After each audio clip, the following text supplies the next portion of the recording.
počet ciklus predavanja od juče sa današnja još 2 predavanja pod nazivom Pesma nad pesmama kao splet narodnih svadbenih kola i knjiga propovednika između poslovice i aforizama. Htjela bih da istaknem da će profesor praviti pauzu između 2 predavanja i nakon svakog predavanja će moći da postavite pitanje. Izvolite. Hvala. Dobro večer svima. Stiže i moj čaj. Hvala, Petre. Taman da kucnem pa da počnemo.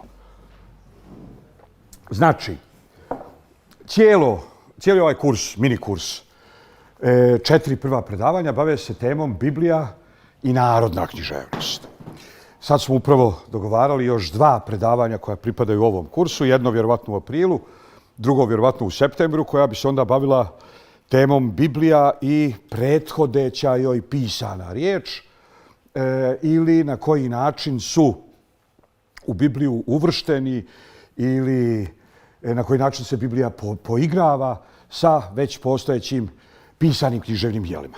Ali juče smo se u 2 navrata i danas ćemo u 2 navrata da se bavimo susretom Biblije i narodne književnosti. Pa smo juče na prvom druženju, da ga tako nazovem, govorili o magiji koja nije nužno književni narodni žanr, ali je u svakom slučaju narodna pojava. I o susretu Biblije i magije, a onda smo na sljedećem času govorili o jednoj narodnoj pjesmi i jednoj narodnoj priči. I o tome kako Biblija nije imala nikakav problem da tu narodnu priču i narodnu pjesmu stavi jednu pored druge, iako one zapravo ne nužno bitno različite načine, ali na različite načine prepričavaju ono što se desilo sa Siserom i Jael. I tad smo, ja sad samo pravi mali uvod kako bi cijeli kurs bio kurs i kako bi cijeli bio imao smisla ili bio smisaon. Znači, vidjeli smo kako de facto u narodnoj priči imamo kako je Jael dočekala Siseru sa posudom mlijeka, on je čovjek zaspao i onda ga je ona ubila, protjeravši mu šatorski kočić kroz oba slijepa oka.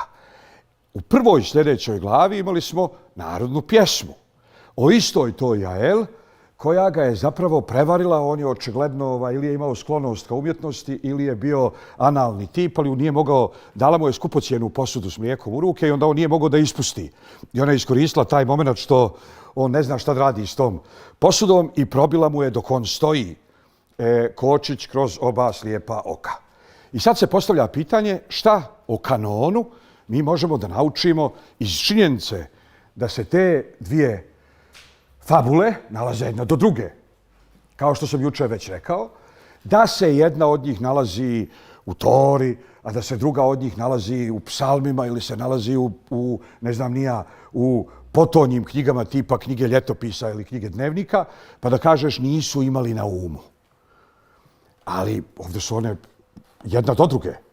I bilo ko to čita na bilo kom jeziku, on mora da uvidi da ili ga je ubila dok on leži ili ga je ubila dok stoji.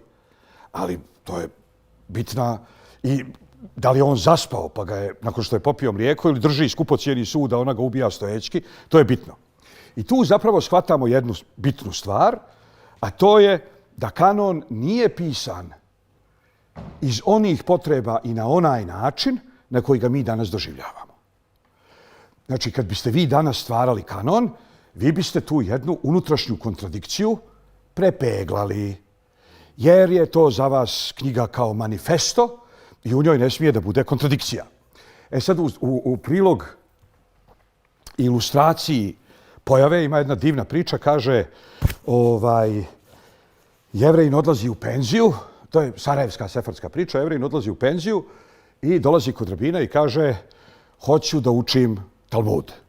Kod Aškenaza Talmud uče već u osnovnim školama. Kod Sefarda su Talmud učili samo jedino isključivo rabini, široke narodne mase ne moraju. I sad kaže mu rabin, šta je loše sa psalmima? Šta je loše u psalmima? A on kaže, pa šta sad? Mi široke narodne mase, ne možemo da uživamo u mudrosti Izraela. Kaže, hoći Talmud, evo ti. Sad Talmud ima 67 svezaka, pa po 2-3, odnosno 67 tomova, pa po 2-3 toma budu povezana, ili po 2-3 traktata de facto, 67 traktata, pa po 2-3 traktata budu povezane u jedan svezak ili u jedan tom. I on kaže, evo imam jedan tom slučajno u duplikatu, evo ti. I onaj, a ostale ću da ti nabavljam redom. I onaj čovjek ode i čita i pošto mu je svježe, nema s čim da mu se pomiješa. I on sve lako pamti.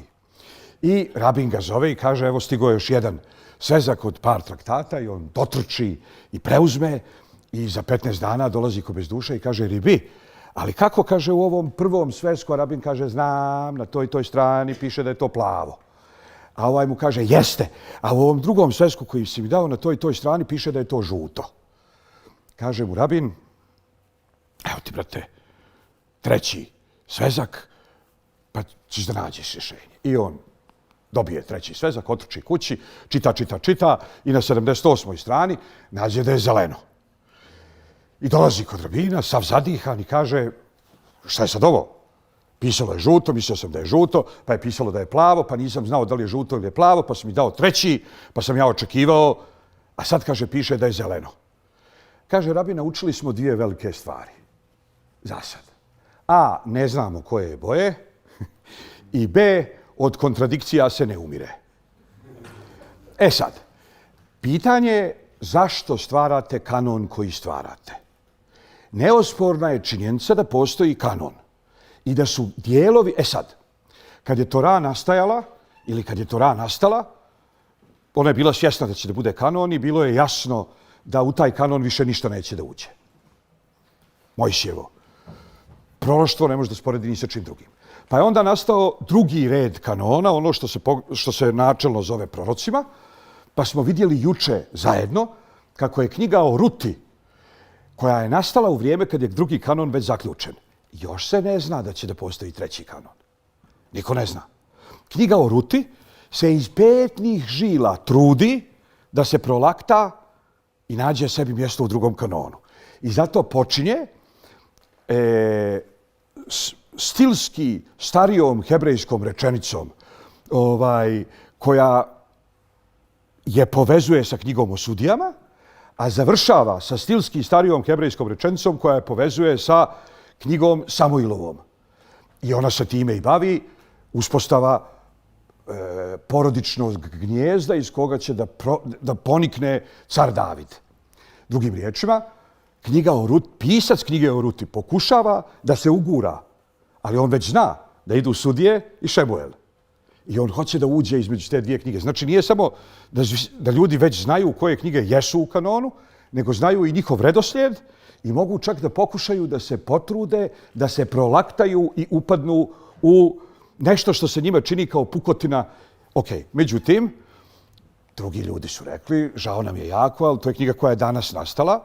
Lijepo je ona pokušala da izimitira starohebrejski na početku i starohebrejski na kraju. Ne može da bude smještena tamo. Što bi se u Bosni kod nas reklo, neka te sjedi, bit će treći kanon. Tako da je oko Rut su se skupile i druge kasnije knjige koje su ušle u treći kanon. E sad ja ponovo postavljam pitanje. To je ono pitanje koje me zanima u cijelom ovom kursu. Ti ljudi koji su stvarali taj kanon, taj i takav kanon, šta su oni imali na umu?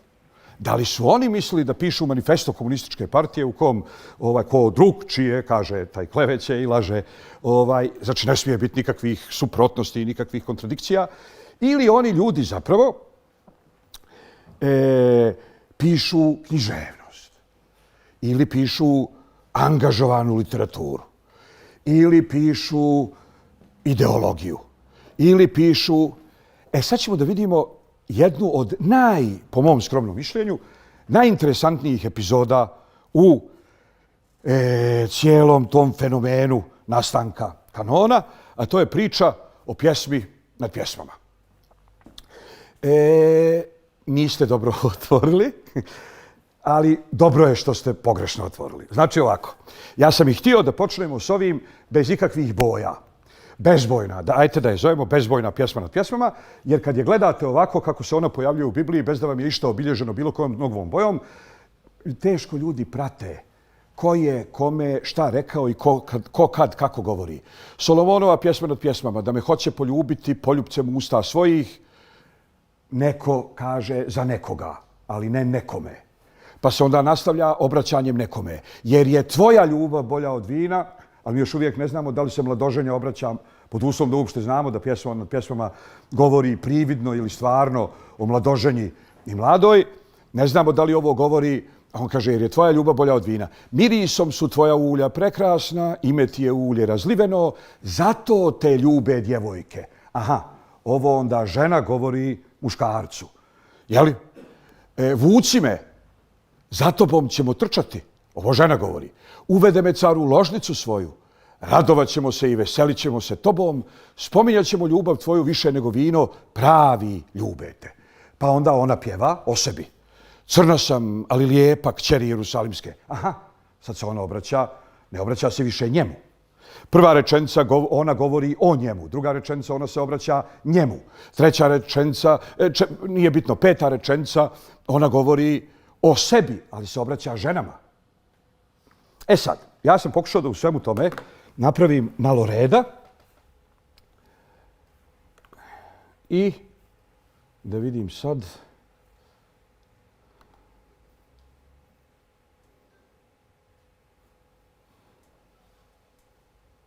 Evo je. Da. Nažalost, to neće moći da ide kao a možda i može. Samo da vidim.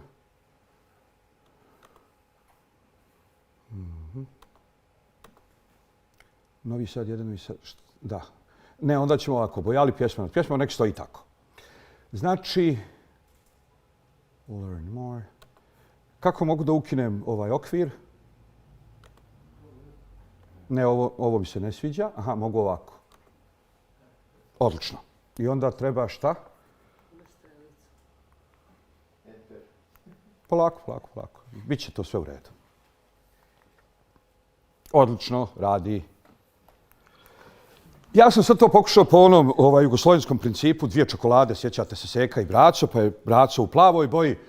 Jel Braco u plavoj boji? Jeste, Seka je u crvenoj. Međutim, imamo i moment kad Braco govori bracama ili kad Braco govori Seki, kad Seka govori braci i Seka govori Sekama.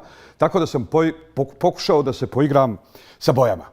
Ajde da probamo sad ponovo, da čitamo sad kad imamo na umu ovu igru bojama. Solomonova pjesma nad pjesmama. Da me hoće, ovo govori žensko i zato je pisano crvenom bojom. Da me hoće poljubiti poljupcem usta svojih. Pa se obraća njemu, muškarcu, jer je tvoja ljubav bolja od vina.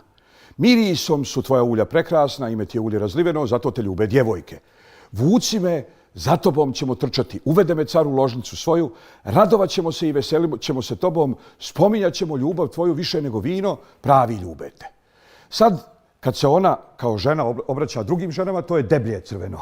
Tako sam to zamislio. Znači, ova boldovana slova kaže crna sam, ali lijepa, kćeri Jerusalimske, kao šatori kedarski, kao zavjesi Solomonovi, zavjesi u Solomonovom hramu.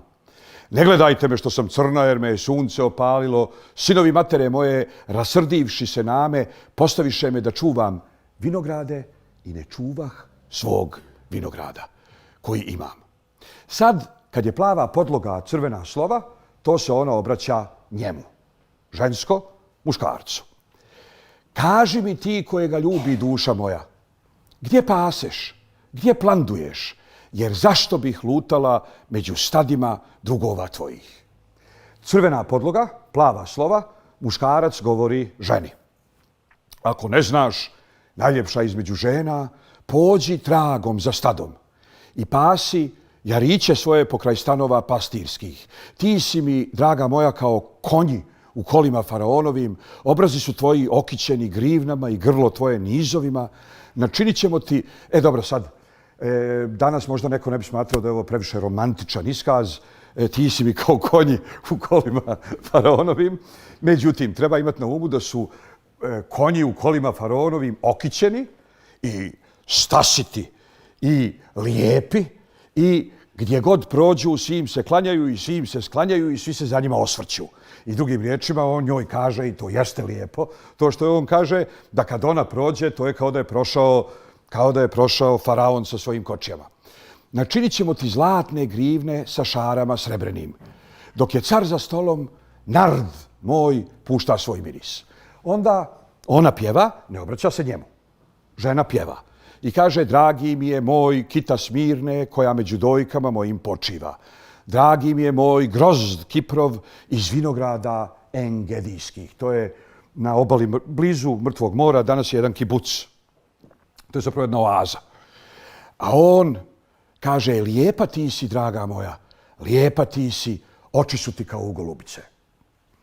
I onda zadnji stih ovog prvog poglavlja, lijep ti si, znači ona odgovara njemu, lijep ti si, dragi moj, i ljubak, i postelja naša zeleni se, grede su nam u kućama kedrove, daske su nam jelove. Za sad htio sam samo da shvatimo da imamo nekoliko govornika i ako sad imam na umu cijelu pjesmu nad pjesmama, mi de facto imamo 4 govornika. Imamo ženu, pojedinca, žena solo, da to tako zovemo.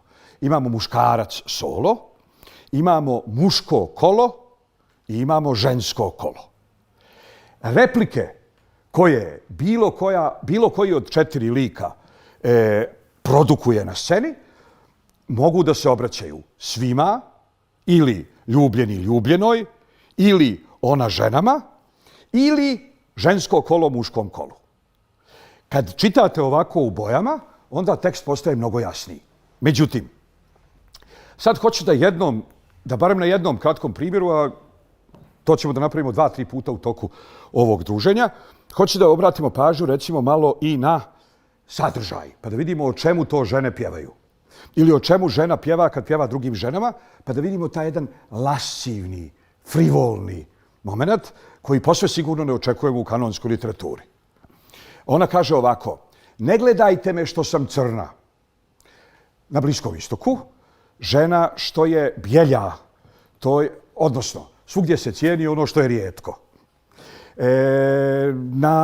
U Vladivostoku su žene blijede i izgledaju kao da su izašle iz varikine i zato idu u solarne centre i sunčaju se. Međutim, na Bliskom istoku gdje su žene crne, onda ne izlaze na sunce da bi bile što bjelje. I to je sve pitanje manuelnog rada. Znači, dok se smatralo da se crni radom na njivi, ko je bio bogat nije bio crn. Od kad se crni jer imate para da idete na more ili jer igrate tenis, onda je moderno da se bude crn. U svakom slučaju ona živi u vrijeme kad biti crn, to je za niže klase. I ona kaže, crna sam, ali lijepa, unatoč činjenici da sam crna, ja sam lijepa, kćeri Jerusalimske. Kao šatori kedarski, to su beduini koji žive pod crnim čadorima, jer i živa je istina, što je beduinke usred pustinje nose grubo tkane haljine od crnog sukna, jer smatraju da to ne privlači sunce. I stvarno su šatori kedarski crni. I ona kaže, ja sam crna kao šatori kedarski, znači na srpskom bi se reklo crna kao zift. Jel? Kaže, kao zavjesi Solomonovi, ne gledajte me što sam crna, jer me je sunce opalilo. Sinovi matere moje, rasrdivši se name, postaviše me da čuvam vinograde. Ovo je pitanje porodične časti. Sinovi matere moje, njena rođena braća, poslala su je na selo kod babe i dede da čuva ovce. Zašto? Ne čuvah svoga vinograda. Jasno vam je šta je vinograd koji nije uspjela da sačuva. Znači ona je modernija i slobodnija žena, pa je malo skrenula s puta pravednosti, a onda su je oni poslali kod babe i dede na selo. Pa kaže, postaviše me da čuvam vinograde i ne čuvah svoga vinograda koji imam. Samo da vidimo kakve ovo veze ima sa kanonom. Sad, na kraju ćemo završiti. Molim te, podsjeti me, pošto ja da zaboravim, na kraju mi reci ribi akiva. Okay? Da ne zaboravim ono što je glavno. Sad, ona ponovo pjeva. Ja sam ruža šaronska, Ljiljan u dolu. Ljiljan, znate, to je, kako se to zove u Bosni, Fatih Sultan Tvrtko D. Bogumil sindrom. Fatih Sultan Tvrtko D. Bogumil sindrom, jer je Ljiljan sad odjedanput naglo postao bosanski simbol. Ljiljan je na šekelu. Zašto imate Ljiljan na šekelu? Zato što je drevna interpretacija pjesme nad pjesmama ljubav Boga Izraela. I onda je Bog ženik, a Izrael je mlada. Mlada je opisana kao Ljiljan. Ljiljan predstavlja narod Izraela. Ako pogledate Ljiljan s boka, onda on izgleda kao 3 prsta. Ali ako ga pogledate iz žirafije perspektive, on izgleda kao Davidova zvijezda. On izgleda kao šestolatični cvijet, Davidova zvijezda. I zato je to simbol Izraela, pošto je u crkvi Marija jest jednako. Znači ovako, u starom, pod navodnim znacima, zavjetu ili kod Jevreja u zavjetu, je Ljiljan simbol Izraela, naroda Božijeg. U hrišćanstvu narod Božji jest jednako crkva. Marija jest jednako sveukup crkve. Znači Ljiljan, marijanski simbol. I onda imate u Bosni i Hercegovini to da su za taj i takav marijanski, drevno-izraelski Ljiljan muslimani, a protiv njega su Srbi kojima isti taj Ljiljan naravno uopšte ne smeta na srpskoj zastavi. I kad im skrenete pažnju, kažu, jao stvarno. Toliko o unutrašnjim logikama Balkana. E sad, što je Ljiljan među trnjem, to je, draga moja, među djevojkama. Sad možemo da obraćamo pažnju i na količine teksta, dužine teksta. Jel? Kolika je njegova replika, koliko je njegov opis njen opis njega, njegova replika njoj, njena replika njemu. Sve su to kompozicijski vrlo bitni dijelovi. Vidjet ćemo, s vremenom će da nam se izbistri. Što je jabuka među drvetima šumskim, to je dragi moj među momcima. Želje hlada njezina i sjedoh i rod je njezin sladak u grlu mome. Uvede me u kuću gdje je gozba, ovo ona pjeva, o njemu, ali ne njemu. 7. stih, ona se obraća ženskom horu. Zaklinjem vas, kćeri Jerusalimske, srnama i košutama poljskim, ne budite ljubavi moje, ne budite je dok joj ne bude volja. Pa onda opet pjeva o njemu. Ne njemu, nego o njemu. Glas dragoga mojega, evo ga ide skačući preko gora. Pa onda 13. stih, on pjeva o njoj, ne njoj. On pjeva o njoj. Smokva je pustila zametke svoje i loza vinova ucvala, miriše, ustani, draga moja, ljepotice moja i hodi. I sad ide po prvi put muški hor. Ne, pardon, ženski hor.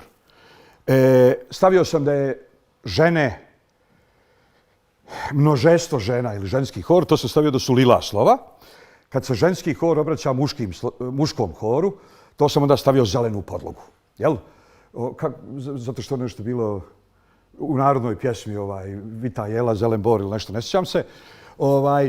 U svakom slučaju, znači, žene govore, pohvatajte nam lisice, male lisice, što kvare vinograde, jer naši vinogradi cvatu. Erotski, da ne može biti erotskije. Malo prije smo vidjeli da je ona poslana kod babe i dede na selo jer nije čuvala vinograd. Sad znamo o kom se vinogradu radi. E sad, žene pjevaju muškarcima. Pohvatajte nam lisice, male lisice, koje kvare vinograde. To su momci koji diraju djevojke, a ne žene se. Jer naši vinogradi cvatu. Njima je vrijeme za udaju i one sad, kad neko počne da flertuje s njima, one se uključe, a onda se kasnije ispostavi da on nije ozbiljan. Sad one traže zaštitu, ženski hor traži zaštitu od muškog hora, da se muški hor obračuna sa non-gentleman ili ungentlemanlich muškarcima koji su predstavljeni kao lisice, male lisice koje kvare vinograde, a vinograd cvate. I sve ovo smokva je pustila zametke svoje, kako se kaže, ja samo hoću da ne pokušavam ništa da učinim prostijim, nego samo pokušavam da sve moguće asocijacije uvežem u jedan paket. Kako se kaže smokva na španskom? Figo, igo. Na ladinu je figo. Kako se kaže na talijanskom? Fico. Kad nekog kune na talijanskom, onda mu kaže fico seco, suva smokva. Ne nužno da mu želi rđavu berbu smokava, nego da mu se osuši seksualni život. Pređite na sleng u engleskom, to fuck, zu ficken na njemačkom, smokvovati. Smokvovati je u slengu pola radnja. Zašto? Zato što plod smokve kad se raširi podsjeća na vinograd. E sad, Idemo dalje. Ne idemo tamo, nego ovamo. Ali one se njima obraćaju, ženski hor se obraća muškom horu jednom jedinom rečenicom. Sad opet ide ona, govori o njemu i njima, ali mu se ne obraća direktno. Moj je dragi moj, ja sam njegova, on pase među ljiljanima, dok zahladi dan i sjenke odu. Pa onda, na postelji svojoj noću tražih onoga koga ljubi moja, duša moja, tražih ga, ali ga ne nađoh, sada ću ustati pa idem po gradu, po trgovima i po ulicama, tražit ću onoga koga ljubi duša moja. Tražih ga, ali ga ne nađoh. Sad se ona žena obraća muškom horu. Ovo je prvi put, do sad, imamo solo žena plus se obraća muškom horu. Zbog toga je zelena podloga, a crvena slova. Žena govori, crvena slova, nađoše me stražari koji obilaze po gradu, vidjeste li onog koga ljubi duša moja? Znači sad se ženski solista obraća muškom horu i pita gdje je muški solista. Samo da pratimo pjesmu. Prvo i osnovno, ovo je u neku ruku dramski tekst. Mi nismo navikli na ovu vrstu tekstova u kanonu. Ovdje bi sad, da je cijela stvar grčki predočena, pisalo bi Sofokle dvotačka. Ne, kakav Sofokle? Pisalo bi Poliniks dvotačka, Antigona dvotačka. Kako se zove ona druga? Izmena dvotačka. Jel? Pa bi pisalo hor. Ovdje bi sad trebalo da piše muški hor, ženski hor. Pa bi još u zagradi, kao didaskalija, trebalo da piše muški hor ženama. Muški hor ženskom solisti. Dobro. Sad ovdje imamo iziđite, muškarci govore. Prvi put pjeva muški hor. Zelena slova. Kaže, ovo je muški hor koji pjeva ženskom solisti. Muški hor kaže, ko je ona što ide gore iz pustinje kao stubovi od dima, potkađena smirnom i tamjanom i svakojakim praškom apotekarskim. Gle odar Solomonova, oko njega 60 junaka, to su oni, muški hor. A odar Solomonov je de facto bračna postelja mladoženjina. Gle, odar Solomonova, oko njega 60 junaka, između junaka Izraelovih. Svi imaju mačeve, jer ko čemu muškarci o mačevima, svi imaju mačeve, vješti su u boju, u svakoga je mačo bedru radi straha noćnoga. Odar je načinio sebi Solomon od drveta livanskog. Stupce mu je načinio od srebra, uzglavlje od zlata, nebo od skerleta iznutra, zastrt ljubavlju za kćeri Jerusalimske i ovo je uvod u dio u kome se oni obraćaju ženskom horu. Sad imamo opet po prvi put muški hor se obraća ženskom horu i kaže: iziđite kćeri Sionske i gledajte cara Solomona pod vijencem kojim ga mati njegova okiti i mladoženja naravno do dana današnjeg na vjenčanju crkvenom, a ne sinagogalnom, nose vijence mladenci. Zato se i zove vjenčanje, da se razumijemo, jer nose vijence na glavama. Izidite kćeri Sionske i gledajte cara Solomona, jest jednako mladoženju, pod vijencem kojim ga mati njegova okiti na dan svadbe njegove. Sad znamo i kad se ova drama izvodi. I na dan veselja srca njegovog. Sad ona govori njemu, ali tekst postaje duži. Ne, pardon, on govori njoj, ali tekst postaje duži. Crvena podloga, njoj. Plava slova, on. Lijepa ti si, draga moja, lijepa ti si, oči su ti kao u golubice između vitica tvojih, kosa ti je kao stado koza. Opet, danas da neko dođe djevojci i kaže da je kosa kao stado koza, dobio bi Gučija u čelo. Međutim, to je tad bilo moderno. Kosa ti je kao stado koza koje se vide na gori Giladu, zubi su ti kao stado ovaca, jednaki kad izlaze iz kupala, koje su i tako dalje. Hodi sa mnom s Libana. Onda na kraju imamo plavu podlogu i crveni tekst, znači ona se obraća njemu. I kaže, ustani sjevere i hodi juže i duni po vrtu mom, da kaplju mirisi njegovi, neka dođe, dragi moj, u vrt svoj. Opet, krajnje seksualna konotacija. i jede krasno voće svoje. Ovo je bukvalno poziv na seks u sklopu bračne drame, ne bračne drame, nego drame koja se izvodi u sklopu obreda vjenčanja. Pogrešan smjer. Dođoh u vrt, sestro moja, nevjesto, berem smirnu svoju i mirise svoje, jedem sad svoj i med svoj, pijem vino svoje i mlijeko svoje.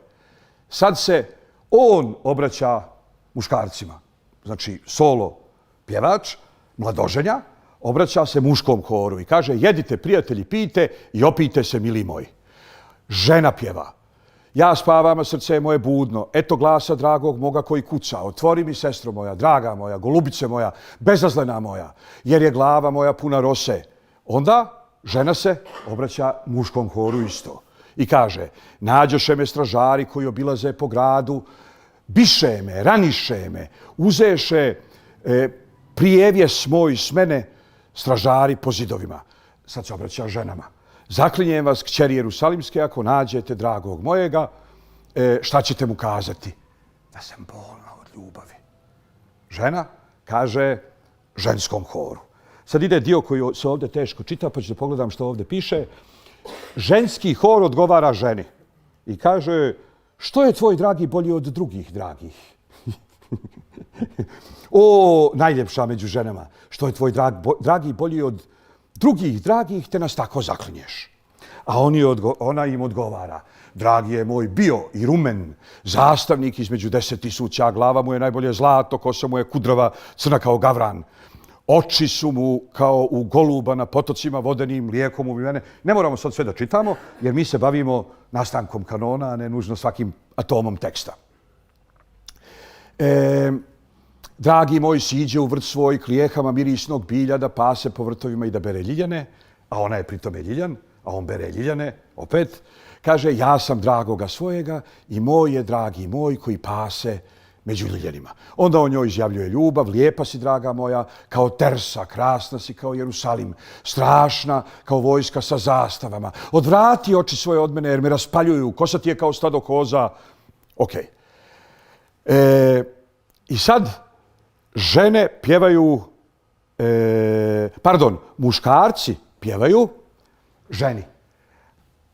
Prototipno, ako je Solomon mladoženja, onda je žena Sulamka.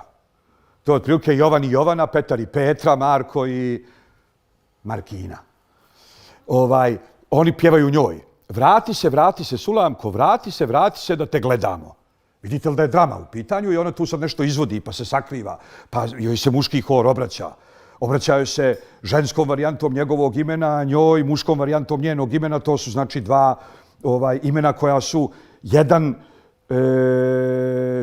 kako se to zove, obrnuta dženderizacija drugog. Solomon i Sulamka. Onda žene govore muškarcima.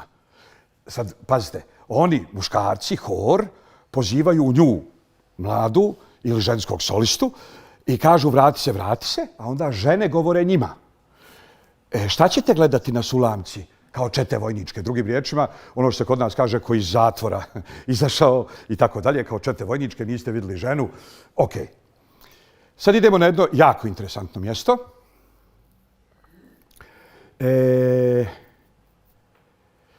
Da vidim. Ponovo, svi su opisi vrlo agrikulturalni, međutim, nas zanima jedan vrlo konkretan dio, a to je ovo. Aha, kaže, pazite sad, muškarci, zbog toga su slova zelena, pjevaju djevojkama, zbog toga je podloga crvena, i sad ovo treba da dekodiramo, taman je vrijeme da dekodiramo. Kaže ovako: muškarci pjevaju, muški hor pjeva ženskom horu. Ili možda muški hor pjeva ženi solistkinji, odnosno mladoj. I kaže ovako: imamo sestru malenu koja još nema dojaka. Ok? Ravna kao daska. Šta ćemo činiti sa sestrom svojom kada bude riječ o njoj? Kad dođu prosci. A ovo je, koja je ta sestra? To je ista ona sestra koja je nije sačuvala vinograd, pa su je malo potjerali kod babe i dede. Kaže ako je zid, sagradit ćemo na njemu dvor od srebra. A ako li vrata, utvrdit ćemo ih daskama kedrovijem. Što znači ako je zid, sagradit ćemo na njemu dvor od srebra. A ako je vrata, utvrdit ćemo ih daskama kedrovim. Oni kažu, braća koja treba da udaju sestru, imaju dva moguća problema. Jedan je problem da je sestra nije seksapilna, ravna je. Ako nema trojku, četvorku, peticu, onda joj napravite lijep grad od srebra, pa joj niko ne gleda u grudi, svi joj gledaju u krase. Ali ako je vrata, drugim riječima, ako je već neko spavao s njom, utvrdit ćemo ih daskama kedrovim. Ona na to odgovara, ja sam zid. Znači nisam vrata, nevina sam, niko nije spavao sa mnom i imam dojke. Ja sam zid i dojke su moje kao kule. Znači oni kažu imamo dvije varijante, ili nije seksapilna ili je previše seksapilna pa je već spavala. A ona kaže nisam spavala ni sa kim, a jesam seksapilna, kako se to kaže, ja sam zid i dojke su moje kao kule. Tada postah u očima njegovim kao ona koja nađe mir, što je opet poigravanje s njegovim imenom, jer Solomon znači Mirko. E sad, vinograd imaše Solomon u Valamonu, opet vinograd, znamo šta je vinograd, dade vinograd čuvarima da svaki donosi za rod njegov po 1000 srebrnika. Sad muškarci pjevaju. Moj vinograd koji ja imam, ovo de facto svaki iz muškog kola gleda svoju izabranicu i kaže, moj vinograd koji ja imam, moja djevojka koju sam ja odabrao, predamnom je, neka tebi Solomone, 1200 onima koji čuvaju rod njegov. Žena obraća se muškarac obraća se ženi, ti koja nastavaš u vrtovima, drugovi slušaju glas tvoj, daj mi da ga čujem. A žena odgovara muškarcu, brže, dragi moj, i budi kao srna ili kao jelenče na gorama mirisnijem. E sad, samo da ja malo pinem vode.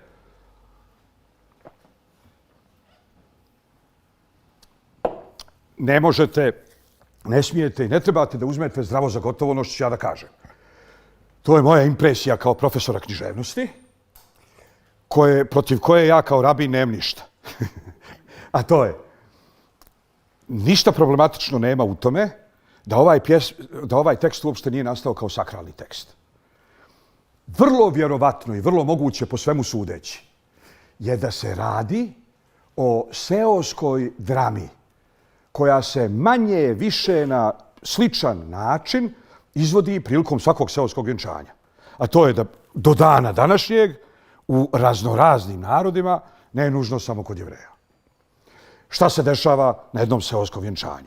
Imate solistu, imate solistkinju, imate muško kolo, imate žensko kolo, oni jedni drugim dobacuju, malo lascivne, ali nikad proste, malo erotske, ali nikad pornografske opaske. I sve je to divno i krasno. Kako je onda to ušlo u kanon? Tako što su Jevreji izgubili hebrejski kao govorni jezik i nešto što je ranije bilo sekularni dio vjenčanja je odjedanput postalo sacrosanctum, sveti tekst. To je, recimo, zamislite, mogu da navedem primjer. Znači, imate Hagadu i u svim se jevrejskim domovima čita Hagada. Hagada kao takva ima uputstva. I kaže se, sada se uzme čaša, sada se lomi hljeb. U sefardskim kućama se već odavno i ti dijelovi pjevaju jer su i oni dio liturgije. Hagada počinje time da vam se nabraja 14 dijelova sedera. I to je tehnička opaska. Kao da vam je neko rekao, ovaj obred koji sad počinješ ima 14 dijelova koji se sastoje od A, B, C, D. To se pjeva. Kadeš, Urhac, Karpas i Ahac. I ljudi sa užitkom pjevaju zapravo imena 14 dijelova sedera. Sad zamislite, recimo, da neko čita, neko ne govori uopšte srpski, praunuke ili čukununuke u Čikagu srpskih izbjeglica i Slava je, i on na Slavi čita čitulju i čita zdravicu. Jer je vidio da je njegov deda čitao zdravicu, veseli se domaćine, ne znam kako ono ide, pčeleti se, rojile i okej, ali pošto on uopšte ne zna već više srpski, on čita i sada se čita zdravica. Uzmeš čašu rakije u ruku i kažeš. Sve se to čita zajedno kao i onaj ostatak teksta. Drugim riječima, vrlo je moguće da se ovdje radi o jednom tekstu koji nikad nije ni bio zamišljen da bude svet, o jednom tekstu koji je bio duboko životan, duboko narodan i tako dalje, koji se sa, možda sa vavilonskim ropstvom, možda sa prelaskom sa hebrejskog na aramejski, a na koncu konca prvi put potpuno prelaze sa hebrejskog na aramejski u vavilonskom ropstvu, ali tu negdje i nekad se dešava to da oni više nisu u stanju da razlikuju liturgijski tekst od folklornog teksta. Jer i jedno i drugo je postalo sveto, jer je u međuvremenu srušen stari svijet. Jer je u međuvremenu nastao novi svijet. Jer ti živiš s obje noge u tom novom svijetu i ti taj stari svijet više ne umiješ. Neko ko je... Ispričat ću vam priču.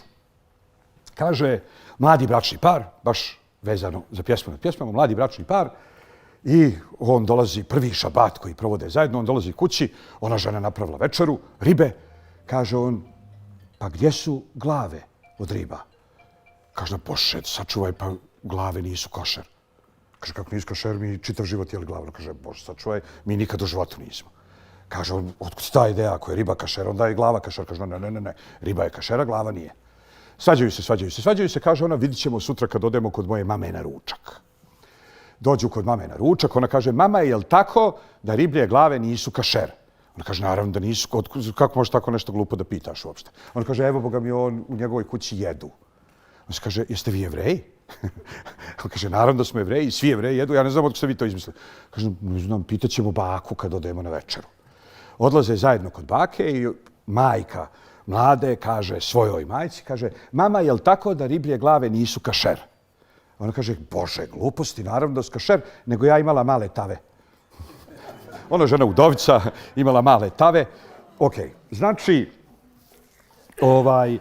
ljudi ne moraju da znaju zašto određeni običaji nastaju. Cijela važnost običaja je u tome što se običava. Valja se, ne valja se. Nije bitno zašto se valja i nije bitno zašto se ne valja. Valja se, ne valja se. Kad vam neko kaže, otvori, oko toga smo mi uvijek svađali u ješivama, otvori knjigu i kaže, evo ovdje piše običaje. Ja kažem, ako mora da piše, nije običaj. Ovdje možda piše samo šta je pravilo. A običaj ne piše nigdje, jer je običaj ono što se običava. Sad, običavalo se i jedno i drugo.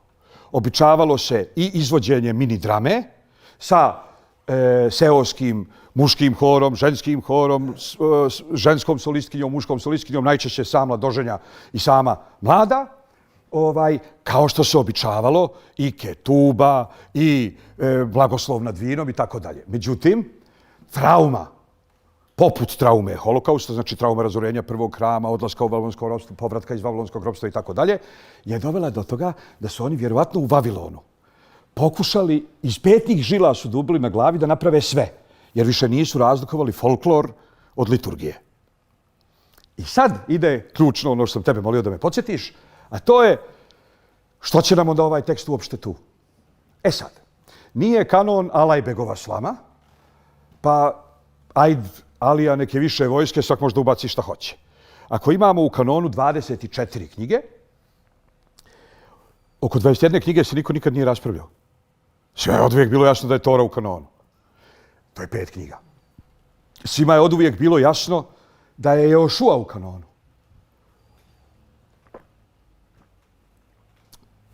Svima je oduvijek bilo jasno da je knjiga Samuilova u kanonu. Da je knjiga o carevima u kanonu. Nikad se niko nije svađao. Postoji par knjiga oko kojih postoji svađa. Jedna od tih knjiga je Pjesma nad pjesmama.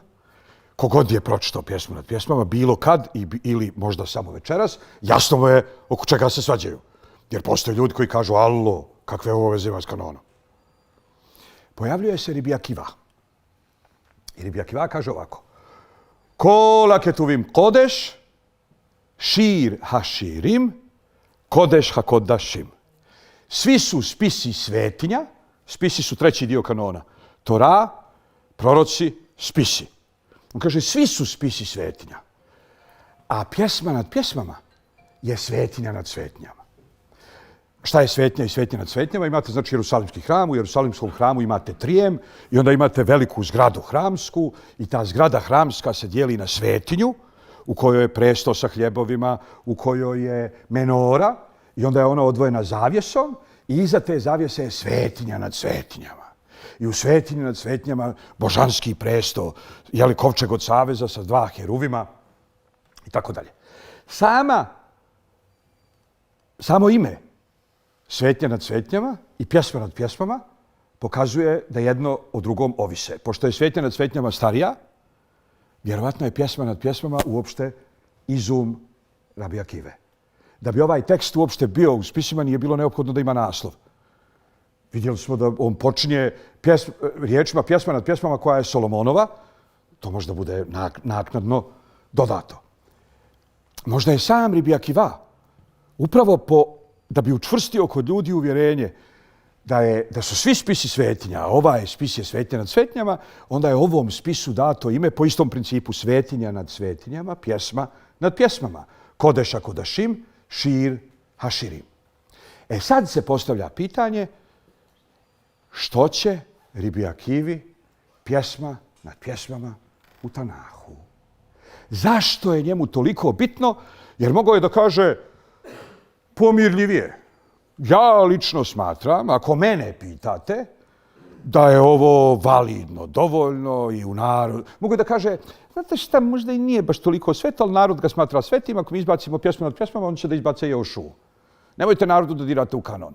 Znači, mogao je da pokuša da ubijedi da možda i nije za kanona, ali ne smeta. A mogao je da kaže, ja lično... Ne, vrlo radikalan stav. Pjesma nad pjesmama je najvažniji dio spisa. Sad, pjesma nad pjesmama jeste najvažniji dio spisa. Pjesma nad pjesmama je super turbo važan dio spisa i možda bi čak u budućem izdanju Biblije nakon uspostave 3. hrama Tora trebala da počne, ne Tora, Tanah, Torane vim kituvim, trebala da počne sa pjesmom nad pjesmama, pa onda petoknjižje. Zašto? Zato što je pjesma nad pjesmama potpuna metafora. Samo putem pjesme nad pjesmama možete da tvrdite da je uvo Gospodnje metafora. Samo na osnovu pjesme nad pjesmama možete da tvrdite da je ruka Gospodnja metafora. Samo na osnovu pjesme nad pjesmama možete da tvrdite da je oko Gospodnje ili oči Gospodnje metafora. Zašto? Jer svi se slažu da je Bog dao Toru Mojsiju na Sinaju. Ali u Tori doslovce piše nije otežalo uvo Gospodnje da ne može čuti, niti je okraćala desnica Gospodnja da ne može spasti, nego vas grijesi vaši rastaviše s Gospodom Bogom vašijem. Drugim riječima, Bog ima uho, Bog ima ruku. I sad, vi se pojavite kao lucidan ili racionalan interpretator svetog teksta i kaže, aman čovječe, ne znači to da Bog ima uvo, nego da Bog čuje, da je Bog svjestan. A pošto ljudi slušaju ušima, onda mi Bogu pripisujemo uši. Ne znači to da Bog ima ruke, ali pošto ljudi djeluju rukama, kad se hoće reći da je Bog djelatan, onda mu se kaže da Bog ima ruke. To je ljudi metafora. A onda se s druge strane nađe neki Nikoletina Busać, nadobudni komesar judaizma i kaže, meta šta? Nikad čuli. To ti izmišljaš. Otkud tebi pravo? Onda je subota metafora. Mislite o Bogu sedminu vremena. Ne mora nužno čovjek da drži šabat od petka do nedelje. Ne mora čovjek da drži Pesah. Nego možda je kvasac grijeh. uzdržavajte se od kvasnog, uzdržavajte se od grijeha. To je bolje 365 dana nego 7. Metaforizaciji nikad kraja. E sad treba naći pravu mjeru. Rabbi Akiva kaže ovaj tekst nam je neophodan za uspostavljanje mjere. Jer ako je ovaj tekst u Svetom pismu, ne postoji način da ga shvatite bez metaforizacije. Jer u njemu nema ništa sveto. Cijeli tekst govori o dojkama, uvojcima, loknama, stasu, bedrima, zubima, stadima, vinogradima, njivama. Ništa u njemu sveto nema. A u kanonu ti je. Ako ga izbaciš iz kanona, sam si sebi nogu podapeo jer nemaš super turbo metaforični tekst u kanonu. Ali ako u kanonu imaš super turbo metaforični tekst, onda kažeš, prvo i osnovno ima metafora. Jer draga to je Izrael, dragi to je Bog. Dojke to su pisana Tora i usmena Tora. Jel? Mlada ima 2 dojke, to su pisana Tora i usmena Tora, valjda je to jasno samo po sebi. A ovo je ovo, a ono je ono i tako dalje. Znači, ako ovaj tekst uključimo u kanon, neophodno je da u kanon uključimo metaforu.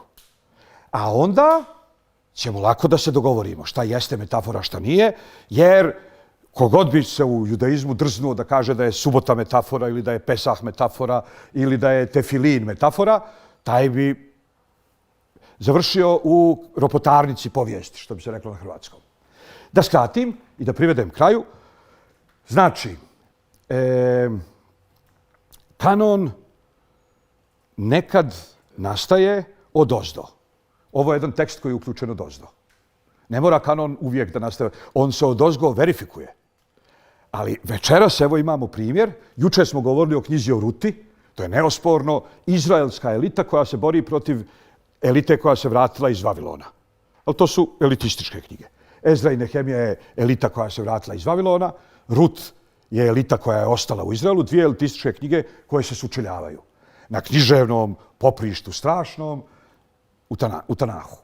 Ovdje, međutim, imamo dramu, mini dramu, koloplet seoskih kola koja su nastala kao folklor, a koja je narod posvetio kad je u traumi gubitka, kad se vrlo često izgubi razlika između liturgije i folklora.